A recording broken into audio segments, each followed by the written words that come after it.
Students, today we will be discussing your exercise 4.5 of determinants. तो जैसे कि मैंने पहले ही कहा था कि 4.5 का जो बेस है वो 4.4 है, जो कि हमने लास्ट लेक्चर में कल किया था कि हमने माइनर्स और कोफैक्टर्स कैसे निकालने हैं। तो आज हम 4.5 में पढ़ेंगे एडजॉइंट के बारे में और इसका इन्वर्स कैसे निकालते हैं डिटर्मिनेंट मेथड में। तो इसके लिए पहले हमें पता होना चाहिए कि एडजॉइंट कैसे निकालते हैं। तो स्टूडेंट्स, पहले सिंपली अगर हम देखें, find the adjoint of the following matrix. तो ये हमें क्या दिया हुआ है, एक 2x2 मैट्रिक्स दी है 1 2 3 4। ये 2x2 मैट्रिक्स है। तो एडजॉइंट निकालने के लिए हम क्या करते हैं, पहले माइनर्स और कोफैक्टर्स देखते हैं स्टूडेंट्स। ठीक है, तो अगर मैंने पिछले लेक्चर में आपको बताया था, लास्ट लेक्चर में, कि जैसे M11 ये इसका कोफैक्टर क्या होगा, सॉरी इसका माइनर क्या होगा, ये गया 4, इसका माइनर क्या होगा 1, इसका माइनर क्या होगा 2, इसका माइनर क्या होगा 1, इसका माइनर क्या होगा 2। ठीक है, वही मैंने लिखा है M11 आ जाएगा मेरा 4, M123, M212, M22 1। इसी तरह कोफैक्टर्स क्या होते हैं, कोफैक्टर्स भी सेम होते हैं माइनर्स की तरह, सिर्फ क्या होता है यहाँ पर साइन चार्ट हमने देखना पड़ता है। अगर इन दोनों का सम इवन है तो सेम रहता है, अगर इन दोनों का सम ऑड है तो साइन अपोजिट हो जाता है, साइन अपोजिट हो जाता है, इवन है तो सेम रहता है। अब स्टूडेंट्स, हमने क्या करना होता है, एक नई मैट्रिक्स लिखनी होती है जिसमें हमने कोफैक्टर्स लिखने होते हैं, C11, C12, C21, C22। इसके अकॉर्डिंगली हमने कोफैक्टर्स लिखने होते हैं। अब एडजॉइंट क्या होता है, इस कोफैक्टर्स की मैट्रिक्स का ट्रांसपोज लेना। ट्रांसपोज मतलब रो को कॉलम कर देना, रो को कॉलम कर देना, इसको कहते हैं adjoint of a given matrix. तो स्टूडेंट्स, आई होप आपको क्लियर होगा। एक बार फिर से रिपीट करती हूँ, एडजॉइंट निकालने के लिए हमें क्या करना होता है, पहले माइनर्स और कोफैक्टर्स निकालने होते हैं। कोफैक्टर्स की फिर एक मैट्रिक्स बनती है अकॉर्डिंगली।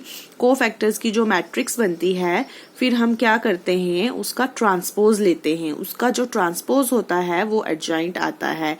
आप सीधा नहीं ले सकते, इसी मैट्रिक्स का ले लिया तो वो आ जाएगा transpose of A matrix. Adjoint क्या होता है, पहले इस मैट्रिक्स को किस मैट्रिक्स में चेंज करना है, कोफैक्टर्स की मैट्रिक्स में चेंज करना है स्टूडेंट्स, और फिर उस मैट्रिक्स का हमने ट्रांसपोज लेना है। ठीक है, तो इसका अगर हम 2x2 का देखें तो 2x2 का एक सिंपल हम ट्रिक भी यूज कर सकते हैं। 2x2 में क्या होता है कि जैसे डायगोनल एलिमेंट्स इंटरचेंज हो जाते हैं। जैसे ये 1 4 था ना, पहले अगर हम कोफैक्टर्स देखें इसके डायरेक्ट, तो 1 4 था, यहाँ आ जाएगा 4 1, और यहाँ 2 3 था तो यहाँ पर आ जाएगा 3 2। और फिर हम कोफैक्टर्स में साइन चार्ट देखते हैं स्टूडेंट्स, पहला प्लस होता है, दूसरा माइनस। ये प्लस होता है तो ये माइनस, तो ये प्लस रहता है, तो साइन अकॉर्डिंगली साइन चेंज हो जाएंगे। तो फिर हम इसका ट्रांसपोज लेंगे डायरेक्ट, तो वो आ जाएगा एडजॉइंट ए। तो दोनों तरीकों से आप कोई भी तरीका ले सकते हैं, चाहे आप कौन सा ले सकते हैं, माइनर्स और कोफैक्टर्स। अगर आपको वो लेंथी लगता है तो 2x2 में आप फटाफट से ऐसे डायगोनल इंटरचेंज करके और साइन चार्ट देखते हुए कोफैक्टर की मैट्रिक्स बना लेंगे, फिर उसका ट्रांसपोज लेंगे तो आ जाएगा एडजॉइंट। ठीक है स्टूडेंट्स, अब ये क्वेश्चन हमारा 2x2 के लिए। अब सिमिलरली हम एक क्वेश्चन 3x3 के लिए भी करेंगे ताकि आपको उससे ज्यादा क्लैरिटी आ जाएगी स्टूडेंट्स। ये देखिए स्टूडेंट्स, ये हमारा आ जाएगा 3x3 मैट्रिक्स के लिए। अब यहाँ पर भी हमें क्या बोला गया है, एडजॉइंट निकालिए। तो एडजॉइंट निकालिए, पहले मैं क्या निकाल लूंगी, इसके माइनर्स। अब इसका वो डायगोनल वाला मेथड नहीं चलेगा यहाँ पर हमें प्रॉपरली माइनर्स और कोफैक्टर्स निकालने पड़ेंगे। जैसे अगर मैं M11 निकालती हूँ, मतलब इसका माइनर निकालती हूँ, तो क्या जाएगा, ये रो जाए, ये कॉलम जाएगी, ये रो जाएगा। राइट हैंड साइड से लेंगे तो 3 - 0, तो ये आ जाएगा 3। M12 लेंगे, अगर M12 आ गया, ये गया। राइट हैंड साइड से लेंगे 2, और ये माइनस और माइनस प्लस, 2 + 10 तो 12 आ गया। M13 ये गया। राइट हैंड साइड से लेंगे 0, और ये माइनस माइनस प्लस, 0 + 6 6 आ गया। सिमिलरली M21 ये लेंगे स्टूडेंट्स, ये जाएगा। राइट हैंड साइड से आ गया -1 और -0, तो ये आ जाएगा -1।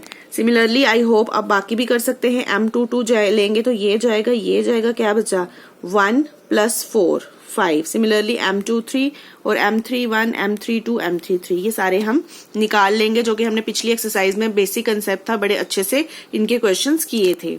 अब सिमिलरली इनके कोफैक्टर्स निकाल लेंगे स्टूडेंट्स, क्योंकि एडजॉइंट निकालने के लिए सबसे पहले मुझे मैट्रिक्स को किस फॉर्म में चेंज करना होता है, कोफैक्टर्स की मैट्रिक्स में चेंज करना होता है।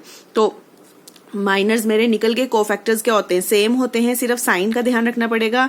C11 इवन है, 1 + 1 2 इवन, 3 रहेगा। C12 ऑड आ गया, sign change. C13 even same, 21 odd आ गया, साइन चेंज, इवन सेम रहा। 23 साइन चेंज, 31 इवन सेम रहा। 32 साइन चेंज, 1 था -1, 33 इवन सेम रहा। अब स्टूडेंट्स ये मेरी कोफैक्टर्स की ये आ जाएगी ना मैट्रिक्स, C11 C12 C13, इसी के अकॉर्डिंगली मैंने मैट्रिक्स लिखनी है। देखिए फिर ये मैंने लिख दी इसकी मैट्रिक्स। अब एडजॉइंट निकालना है तो क्या करना है, इसका ट्रांसपोज लेना है मुझे। ट्रांसपोज कैसे लेते हैं, रोज हो जाती हैं कॉलम्स। 3 - 12 6, ये बन जाएगी कॉलम। 3 - 12 6, 152 बन गया कॉलम। -11 -1 5, -11 -1 5, ये बन गया हमारा कॉलम। तो स्टूडेंट्स इसी तरीके से 2 × 2 और 3 × 3 का जब भी एडजॉइंट होगा तो हमने ऐसे निकालना है। तो इसके लिए अब आप अच्छे से प्रैक्टिस भी करेंगे खुद। Another important question, verify A adjoint A is equal to adjoint A into determinant A। तो स्टूडेंट्स A हमें गिवन होगा, पहले हमें adjoint A निकालना है। देखते हैं, देखिए स्टूडेंट्स ये मेरा A है, 2 3 -4 6, -4 -6, 2 3 -4 और -6। ठीक है स्टूडेंट्स, तो सबसे पहले अगर मुझे इसका एडजॉइंट निकालना है तो एडजॉइंट निकालने के लिए अगर मैं देखूं तो 2 × 2 मैट्रिक्स है तो मैं सिंपल ट्रिक यूज कर सकती हूँ। सिंपल ट्रिक में क्या आ जाएगा, मेरा जो कोफैक्टर्स की मैट्रिक्स बनेगी वो क्या बनेगी, 6 2। ये देखिए स्टूडेंट्स, अब मेरा ये अगर मैं कोफैक्टर्स लेती हूँ तो कोफैक्टर्स की ये बनेगी मैट्रिक्स कैसे, ये दोनों डायगोनल इंटरचेंज हो जाएंगे और ये दोनों डायगोनल भी इंटरचेंज। ये दोनों जब होते हैं तो इनके साइन चेंज हो जाते हैं, साइन चार्ट के अकॉर्डिंगली, क्योंकि ये प्लस होता है, ये माइनस होता है, ये प्लस होता है। ये बन गया मेरा कोफैक्टर। अब मुझे एडजॉइंट निकालना, तो इस कोफैक्टर की मैट्रिक्स का क्या लूंगी मैं, ट्रांसपोज लूंगी। तो क्या हो जाएगा वो, -6 4 -3 2। तो ये स्टूडेंट्स मेरा आ गया एडजॉइंट A। अब मुझे क्या निकालना है, A into adjoint A matrix ये है, एडजॉइंट मैट्रिक्स ये है, दोनों का 2 × 2 है। तो मुझे मल्टीप्लीकेशन लेनी है, इसकी रोज होती हैं और इसके हम कॉलम लेते हैं। तो ये आ जाएगा 6 2 × -6 -12 और 3 4 12। ठीक है, इसी तरह सिमिलरली ये भी किया, तो ये -12 + 12 आ जाएगा, -6 + 6 आ जाएगा, 24 - 24 12 - 12। तो ये मेरी आ गई 0 मैट्रिक्स, 0 0 0 0 आ जाएंगे सारे। अब हमने ऑर्डर चेंज करके निकालना है। सेकंड उसने बोला है एडजॉइंट A इंटू A। अब यहाँ एडजॉइंट A आएगा, यहाँ A आएगा स्टूडेंट्स। अब इसकी रोज कंसीडर होंगी, इसके कॉलम्स कंसीडर होंगे। तो देखिए इस पे हमने मल्टीप्लाई की इसकी रोज और इसके कॉलम्स के साथ, तब भी मेरा आंसर आया 0 0 0 0। अब थर्डली उसने बोला है कि डिटर्मिनेंट A निकालिए। तो ये -6 × 2 -12, ये माइनस प्लस हो जाएगा, +12, तो ये भी 0। तो फर्स्ट भी 0 था, सेकंड भी 0 था, थर्ड भी 0। From first, second and third we get A into adjoint A is equal to adjoint A into A is equal to determinant A, hence verified। Next question देखिए स्टूडेंट्स, ये भी important question है। Find the inverse of the following matrix if exist. If exist जब लिखा होता है तो पहले हमने चेक करना होता है कि जो इनवर्स है वो एग्जिस्ट करता है या नहीं। तो आपको याद होगा मैंने लास्ट लेक्चर में आपको एक नोट लिखवाया था कि अगर डिटर्मिनेंट A = 0 होता है तो इनवर्स एग्जिस्ट नहीं करता। अगर = 0 नहीं होता तो इट मीन्स इनवर्स एग्जिस्ट करता है। तो अगर हम ये 2 × 2 मैट्रिक्स दी है स्टूडेंट्स, डिटर्मिनेंट अगर हम A निकालेंगे तो क्या आ जाएगा, 3 2 6 और ये माइनस प्लस हो जाएगा, तो 4 2 8 आ गया 40। Not equal to 0, it means A inverse exist. और A इनवर्स निकालने का एडजॉइंट मेथड से क्या फॉर्मूला होता है students, 1/mod A adjoint A। अब मैंने जब मैट्रिक्स पढ़ाई थी मैंने वहां पर बोला था कि जब हमने इनवर्स निकाला था यूजिंग ट्रांसफॉर्मेशन मेथड, तो मैंने बोला था डिटर्मिनेंट में एक और मेथड आएगा इनवर्स निकालने का। तो स्टूडेंट्स वो यही मेथड है। एक आपको है transformation method by elementary row transformation method और by elementary column transformation method, उससे आप इनवर्स निकाल सकते हैं। और दूसरा ये मेथड है, ये भी बहुत इजी मेथड है इनवर्स निकालने का स्टूडेंट्स। तो ये क्या है, 1/mod A एडजॉइंट A। ये तभी पॉसिबल होगा अगर हमारा ये mod A जो है नॉट इक्वल टू 0 आएगा स्टूडेंट्स। ठीक है, तो अब एडजॉइंट ए 2x2 मैट्रिक्स है, बड़ी आसानी से आप निकाल सकते हैं। डायगनल्स इंटरचेंज हो जाएंगे, इन दोनों के साइन उल्टे हो जाएंगे, फिर इसका हम ट्रांसपोज लेंगे तो आ जाएगा एडजॉइंट। अब ए इनवर्स क्या होता है 1/mod a, mod a हमने निकाला ये, और एडजॉइंट ए ये आ गया स्टूडेंट्स। लाइकवाइज अब 3x3 मैट्रिक्स के लिए भी निकालोगे, लेकिन 3x3 मैट्रिक्स के लिए जब आप एडजॉइंट निकालोगे स्टूडेंट्स तो वहां पर आपको माइनर्स और कोफैक्टर्स बनाने पड़ेंगे, फिर कोफैक्टर्स की आपको मैट्रिक्स बनानी पड़ेगी, फिर उस मैट्रिक्स का जो है आपने ट्रांसपोज लेना पड़ेगा, वो आपका एडजॉइंट आएगा। वो थोड़ा सा लेंथी प्रोसेस रहेगा लेकिन इजी है। नेक्स्ट क्वेश्चन देखिए, let A is equal to this, B is equal to this, verify that AB whole inverse is equal to B inverse A inverse. This is also very important question of this exercise. देखिए students, कुछ नहीं करना, सब कुछ given है हमें, सिर्फ हमने देखना है कि मल्टीप्लिकेशन किस किस को करनी है और कैसे इनवर्स निकालने हैं। तो सबसे पहले अगर मैं LHS ले लूं, A भी गिवन है, B भी गिवन है, तो दोनों को मैं कर लेती हूँ मल्टीप्लाई। दोनों को मल्टीप्लाई करने के बाद मेरे पास आ जाएगा ये। अब क्या बोला है उसने, इसका क्या निकालना है, इनवर्स। इनवर्स निकालने के लिए स्टूडेंट्स मुझे देखना पड़ेगा कि इनवर्स एग्जिस्ट करता है या नहीं करता है। तो उसके लिए सबसे पहले हम mod AB ले लेंगे। mod AB ले लेंगे तो 67 इंटू 61 माइनस 87 इंटू 47। तो स्टूडेंट्स ये आएगा मेरा, इन दोनों को माइनस करके आया -2 which is not equal to 0। इसका मतलब है AB इन्वर्टिबल है, AB का जो इनवर्स है वो एग्जिस्ट करता है। तो पहले हम इस मैट्रिक्स का बना लेंगे कोफैक्टर मैट्रिक्स। कोफैक्टर मैट्रिक्स कैसे बनती है 2x2 को, डायगनल्स इंटरचेंज, ये वाले डायगनल्स भी इंटरचेंज विद अपोजिट साइंस। फिर एडजॉइंट कैसे निकलता है, इस पूरे का क्या ले लो, ट्रांसपोज। तो एडजॉइंट आ गया, ए बी इनवर्स क्या होता है 1/mod AB adjoint A. 1/mod AB था -1/2 और एडजॉइंट ए आ गया हमारे पास स्टूडेंट्स ये। तो इसको हम अंदर मल्टीप्लाई कर देंगे तो आ जाएगा ये। अब सिमिलरली हम इसका left hand side, right hand side, ये लेफ्ट हैंड साइड आ गया स्टूडेंट्स। अब राइट हैंड साइड निकालने का हम देखते हैं कैसे निकालेंगे। उसमें भी ए गिवन है, बी गिवन है। mod A निकाल लिया हमने, 15 - 14 1, इसका मतलब ए इनवर्स एग्जिस्ट करता है। mod B निकाल लिया, 54 - 56 - 2 not equal to 0, B inverse भी एग्जिस्ट करता है। अब ए ये है, बी ये है, तो इन दोनों के एडजॉइंट निकाल लो। तो स्टूडेंट्स पहले इसका कोफैक्टर निकालेंगे तो क्या हो जाएगा, ये डायगनल इंटरचेंज और ये वाला डायगनल भी इंटरचेंज विद अपोजिट साइन। तो इसका ट्रांसपोज लेंगे तो एडजॉइंट ए आ जाएगा। सिमिलरली अब बी का निकालेंगे तो पहले ये वाले डायगनल इंटरचेंज, फिर ये दोनों इंटरचेंज विद अपोजिट साइंस, फिर इसका ट्रांसपोज लेंगे तो एडजॉइंट बी भी आ जाएगा। अब हमने निकालना है ए इनवर्स और बी इनवर्स। तो ए इनवर्स का simple formula 1/mod A adjoint A, 1/mod B adjoint B. तो इन दोनों के हम लिख लेंगे वैल्यूज। mod A इसका 1 था, एडजॉइंट है ये आ गया, इसका -1/2 था, इसका आ गया ये। अब हमने क्या निकालना है student, B inverse A inverse, इन दोनों की मल्टीप्लीकेशन। B इनवर्स को पहले रखना है और A इनवर्स को बाद में रखना है। तो -1/2 रख दिया हमने इधर, तो ये B इनवर्स, इसकी रोज आ जाएंगी स्टूडेंट्स और इसके कॉलम्स आ जाएंगे। और मल्टीप्लीकेशन आपको मैट्रिक्स में सिखाई गई थी अच्छे तरीके से। अगर आपको अच्छे से प्रैक्टिस हो तो यहाँ पर 2x2 मैट्रिक्स आप आराम से मल्टीप्लाई कर सकते हैं। मल्टीप्लीकेशन के बाद आपके पास ये आएगा, इसको प्लस माइनस करने के बाद हमारे पास आ जाएगा ये -1/2 अंदर जाएगा, जो पॉजिटिव थे वो नेगेटिव हो जाएंगे और जो नेगेटिव थे स्टूडेंट्स वो पॉजिटिव हो जाएंगे और डिवाइडेड बाय 2 हो जाएगा। तो अगर हम देखें, चलिए ये देखिए, ये ए बी का होल इनवर्स ये आया था मेरा 61।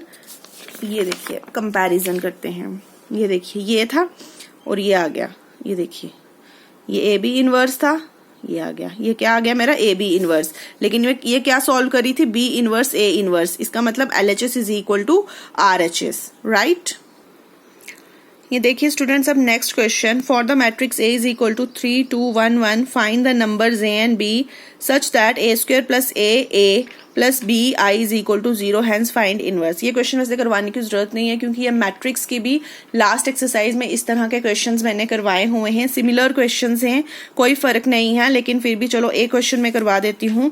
देखिए स्टूडेंट्स, गिवन A दिया है तो हमने इस इक्वेशन के अकॉर्डिंगली चीजें निकालनी होती हैं और सब्स्टिट्यूट करनी होती हैं, ठीक है। ये मैट्रिक्स की लास्ट एक्सरसाइज में भी ये क्वेश्चंस मैंने करवाए हुए हैं, आपको इनवर्स निकालना भी वहां सिखाया हुआ था कि इस ऐसी इक्वेशन के केस में इनवर्स कैसे निकालते हैं।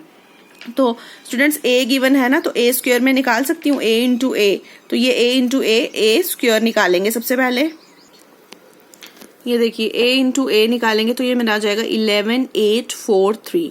अब मेरे पास ये इक्वेशन दी गई है student, a square plus small a capital A plus b और i इज इक्वल टू 0। मुझे क्या निकालना है, स्मॉल a और स्मॉल b की वैल्यूज सब निकालनी है। तो स्टूडेंट्स इस इक्वेशन में सारी वैल्यूज डाल दी। a स्क्वायर की वैल्यू है a एज इट इज रहा, a है, b एज इट इज रहा, आइडेंटिटी मैट्रिक्स 2 क्रॉस 2 है तो क्या आ जाएगी i 1001, this is equal to 0, ये गिवन है। अब यहाँ पर ये एज इट इज रहा, ये अंदर a चला जाएगा तो सबको मिलेगा स्टूडेंट्स, ये प्लस b अंदर चला जाएगा सबको मिलेगा स्टूडेंट्स, तो यहाँ पर आ गया 0। अब देखिए 2 क्रॉस 2 मैट्रिक्स है, 2 क्रॉस 2 मैट्रिक्स है और 2 क्रॉस 2 मैट्रिक्स है। तीनों मैट्रिसेस जो हैं वो 2 क्रॉस 2 हैं। तो मैंने बोला था मैट्रिसेस की प्रॉपर्टीज जब आपने पढ़ी थी तो वहां पर एक चीज पढ़ी थी कि जो एडिशन और सब्ट्रैक्शन ऑफ मैट्रिसेस है वो तभी पॉसिबल है जब सभी मैट्रिसेस का ऑर्डर जो है वो सेम हो। तो इट मीन्स यहाँ पर हम प्लस कर सकते हैं, एडिशन कर सकते हैं, एडिशन इज पॉसिबल हेयर। तो कैसे होती है, इसका a11 11 plus a11 3a plus a11 b। Okay students, इसका a12 8 plus a12 2a plus a12 0। Students clear? Now a21 इसका, a21 इसका, a21 इसका, ओके, a22 इसका, a22 इसका, a22 इसका इज इक्वल टू 0। ठीक है ना? अब क्या है, this is equal to some equation, 0 के बराबर है और मैट्रिसेस में मैं 0 को मैट्रिक्स फॉर्म में लिख सकती हूँ। अगर ये 2 क्रॉस 2 मैट्रिक्स है तो इसको 2 क्रॉस 2 मैट्रिक्स 0 मैट्रिक्स की फॉर्म में लिख सकती हूँ। तो ये आ जाएगा 0 0 0 0। अब बाय इक्वालिटी ऑफ मैट्रिसेस में कर सकती हूँ, this equation is equal to 0, this equation is also equal to 0, this equation is also equal to 0 and this equation is also equal to 0। 4 equations आ गई ना। चारों में से अगर मैं देखूं, ये देखो इक्वेशन नंबर 2 है, यहां से मैं a की वैल्यू तो आराम से निकाल सकती हूँ ना स्टूडेंट्स। ठीक है, तो यहां अगर मैं इस इक्वेशन को पकड़ूं तो आ जाएगा 8 plus 2a is equal to 0, 2a is equal to -8, a is equal to -4। तो a की मेरी वैल्यू आ चुकी है। अगर a की वैल्यू में इस इक्वेशन में या किसी भी इक्वेशन में इसमें भी डालना चाहो तो आप डाल सकते हो, सेम ही आएगी वैल्यूज। इस इक्वेशन में डालती हूँ तो 3a - 4 plus b is equal to 0, तो b की वैल्यू आ जाएगी स्टूडेंट्स मेरी 1। तो a और b की वैल्यूज निकालनी थी मैंने, a आ गया मेरा -4 और b की वैल्यू आ गई मेरी -1। अब इसके साथ उसने एक चीज और बोली थी स्टूडेंट्स, उसने ये चीज बोली थी कि इसका इनवर्स भी निकालिए। तो ये सेम हमने जैसे मैट्रिसेस में किया था, ये इक्वेशन आ जाएगी मेरे पास। तो we have to find a inverse, divide कर दो थ्रू आउट बाय a के साथ, तो ये ऐसे बन जाएगा, ये एक a कैंसिल तो a आ जाएगा, यहाँ पर a कैंसिल तो 1 होगा तो मैं i लिख सकती हूँ, ये a ऊपर जाएगा तो a इनवर्स बन जाएगा इक्वल टू 0। अब मुझे a इनवर्स निकालना है तो ये वाली टर्म इधर आ जाएगी, बाकी की दोनों इधर आ जाएंगी। a इनवर्स रहा यहाँ -1/b, a plus a i रहा यहाँ। अब a की वैल्यू मैंने निकाली -4 और b की वैल्यू निकाली 1 और वो यहाँ पर सब्स्टिट्यूट कर देंगे हम। अब ये माइनस a रहेगा और ये माइनस अंदर चला जाएगा, ये +4 आ जाएगा। तो ये +4 जो है वो अंदर आइडेंटिटी मैट्रिक्स को जाएगा स्टूडेंट्स, बन जाएगा 1 0 0 1, तो ये आ जाएगा 4 0 0 4। अब ये इसका भी ऑर्डर जो है वो 2 क्रॉस 2 है स्टूडेंट्स और इसका भी जो ऑर्डर है वो 2 क्रॉस 2 है, तो एडिशन और सब्ट्रैक्शन इज पॉसिबल। तो ये -3 + 4 2 -2 + 0 -1 + 0 -1 + 4, तो ये करेंगे स्टूडेंट्स, ये आ जाएगा मेरा 1 -2 -1 और 3, ये आ गया मेरा a इनवर्स। सिमिलरली स्टूडेंट्स बाकी क्वेश्चंस भी इसके सेम है, just go through the textual questions and other important questions given to you in your PDF file. तो जो भी आपकी क्वेरीज है या जो क्वेश्चन नहीं सॉर्ट आउट होता है, तो जैसे आप लोग मैसेज करते हो तो वैसे ही मैसेज करो, मैं उसमें आपको कंसेप्ट जो है बाकी क्वेश्चंस के भी क्लियर कर दूंगी। Thank you.